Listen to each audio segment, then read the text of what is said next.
Today I want to share with you three short books that all have incredibly creative concepts. The first book is The Life of Insects by Viktor Pelievin.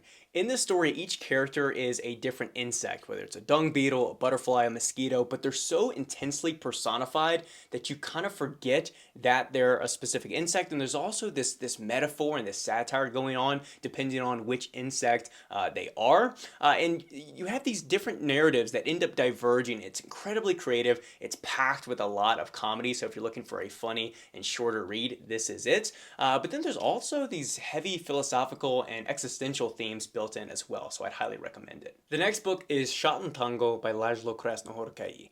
This book is disorienting for a few reasons. First of all, you have the chapters ascending and then descending. So there's this very fascinating chronological thing going on here that once you finish the novel, you immediately want to return to the beginning. It seems to kind of fold back onto itself. And then let alone Krasnohorkai's narrative style that really stretches the limits of grammar and the length of sentences. But overall, it's a book that keeps you guessing from start to finish, and it has layers upon layers of meaning, and I just really enjoy Krasnohorkai's style. The last book is a satirical short story by Mikhail Bulgakov, and that is Heart of a Dog.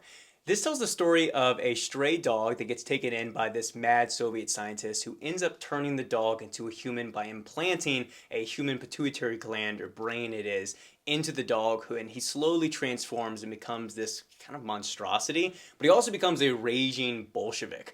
So for that reason, it's incredibly comical. It's also just a very creative idea and premise to run with, and I highly recommend anything that Bulgakov writes. Let me know what book or writer comes to mind when you think of an experimental or creative style.